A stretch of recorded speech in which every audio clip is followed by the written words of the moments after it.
I can feel herky-jerky there. Ooh. Alright, it's certainly got an issue there. For those that don't know, the 10R80 is a 10-speed transmission that was introduced into Ford vehicles back in 2017. And it's part of a family of transmissions that includes the 10R60 and the 10R140. It was a joint venture between Ford and GM to design two transmissions, a longitudinal 10-speed transmission and a 9-speed transaxle. The 10-speed was designed by Ford and the 9-speed designed by GM. Ford's variation is known as the 10R, while GM's variation is known as the 10L. Both transmissions are built in their respective factories. What's interesting about GM's 10L90 is that it doesn't have the same issues that Ford's 10R80 has, despite the transmissions being nearly identical. In fact, most GM 10L90 owners report a smooth and reliable transmission overall, but I'll get into more depth about that later. You'll find the 10R80 in a variety of Ford vehicles, but most notably it can be optioned in the F-150, Mustang, and the Ford Expedition. Since its release in 2017, the 10R80 has gained a bit of a problematic reputation. Many drivers reported harsh, delayed shifting, shuddering, and sometimes even complete transmission failure pretty early on. Ford faced several lawsuits regarding the potential defects of this transmission, and today I'm going to be going over what went wrong, what sort of legal trouble Ford is facing, and is the 10R80 still a problematic transmission to this day. The 10R family replaced the previous generation 6R series that was based on the ZF 6 horsepower transmission, a very well-known and widely used transmission. The 6R was a 6-speed family of transmissions that ran from 2005 to 2017, debuting in the 2005 Ford Explorer. It was generally pretty well received as being a sturdy and reliable transmission, though it did have its share of problems. The most notable issue that ended up in two pretty sizable recalls was with several Ford vehicles that equipped with a 6R80 would suddenly downshift while driving.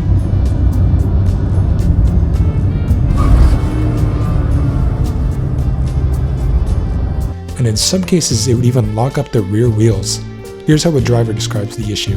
While driving approximately 50 miles per hour, there is an apparent loss of signal to the speedometer followed by a sudden downshift from 1/6 of a second, causing the truck to nearly come to a halt.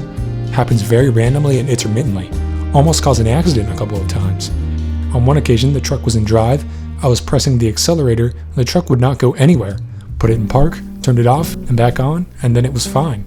Ford received hundreds of reports regarding this issue, and they launched an internal investigation into the cause. Initially, they recalled around 285,000 Ford trucks, cars, and SUVs in 2016. According to Ford, the issue was with the 6R80's output speed sensors, and during their investigation, they found a problem with the supplier where a solder joint fatigue crack could develop in the sensor circuits, which would cause the speed sensor circuit to malfunction. The cars affected were entitled to a free one-time replacement of the 6R80's lead frame and an update to the powertrain control module software if necessary. While these repairs seemed to be sufficient for most vehicles, reports of the same issue happened on more Ford models that weren't included in the previous recalls. I was driving close to 50 miles per hour on a street, and the truck suddenly downshifted to first gear without warning. The rear wheels locked up and went into a skid. The engine revved to the red line. After several seconds, the transmission shifted back up into a higher gear and resumed normal operation. It was a spontaneous problem and has not been able to be reproduced, but these symptoms are consistent with the recall issued by Ford for the 2011 and 2012 F-150s with the 6R80 transmission, but my VIN was not included in the recall. Continued reports of the issue with vehicles not included in the first recall prompted the NHTSA to launch an investigation into the matter in 2017, and a couple years later, Ford recalled an additional 1.5 million 2011 to 2014 F-150s equipped with the 6R80. In 2025, this problem is still being investigated by the NHTSA to determine if the 2016 recall's repairs are sufficient enough to fix the problem, and it currently affects all of the vehicles I have listed on screen.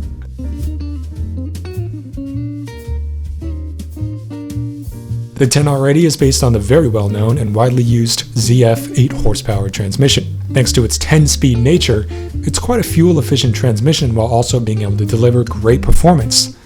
Having driven a 2017 F-150 work truck with the 10R80 for about a year, I can personally tell you firsthand, it's quite a jerky, clunky, and somewhat erratic transmission, and that seems to be a problem that most people have with the 10R80. Here's one 2018 F-150's driver's perspective.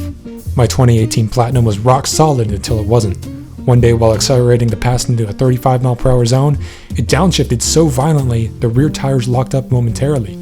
Ever since, it's just been getting worse. harder 3 to 4 shifts, groaning under light throttle, jumping from park to reverse violently. I love this truck, it's been the best example for me, but now I'm very frustrated with the lack of quality. I have 65k miles and I'm looking at 13k worth of transmission repair. Anyone that is going out of pocket for a 1080 rebuild is looking at a minimum of around $5,500, and a replacement of the entire transmission costing upwards of $10,000. Many owners reported their 10R80s failing at under 100k miles, and it was so much of a problem that the issue sparked at least 5 class action lawsuits regarding these vehicles equipped with the 10R80. The lawsuits allege safety issues due to harsh and erratic shifting, which causes jerking, lunging, clunking, and hesitation between gears, and in a lot of cases, a full loss of power while driving. The lawsuits also allege that Ford was aware of these issues and has not sufficiently fixed them.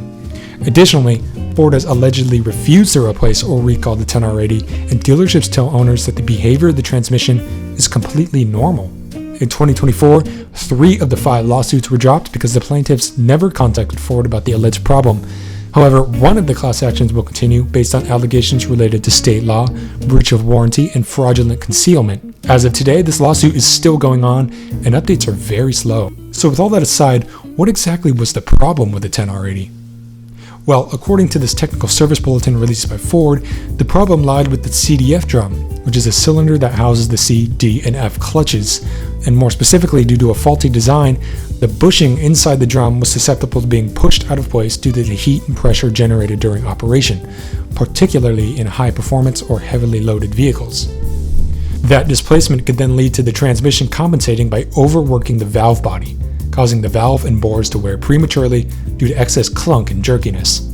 Right? These Teflon seals seal here and here, and then the bushing is supposed to seal on this hole. The top Teflon seal here is completely gone on our shaft. That is because that bushing slid. Lucky for you, the guys at Ford thought about you. They said they don't want you to keep having issues with this down the road. So they were smart enough to say, hey, let's redesign this. What they did was they put a lip here on the top of that bushing so that it couldn't slide upwards like the last one. The CDF drum issue affected Ford vehicles from 2017 up until 2023, when Ford redesigned the bushing, preventing it from becoming displaced over time. So as of 2025, new Fords with the 10R80 should have this problem fixed. And as for GM, the 10L90 was never reported to have CDF drum issues like its 10R80 brother. That's because it was likely introduced with the upgraded CDF drum from the factory. Though GM's 10-speed isn't flawless, both of these transmissions seem to have ironed out a lot of their kinks over the years. So let me know how you guys think Ford handled this situation. Was it really a big problem to begin with, or was 6 years way too long for them to respond to the situation? Let me know in the comments, because I always read them. And thanks for watching. Hope to see you in the next video.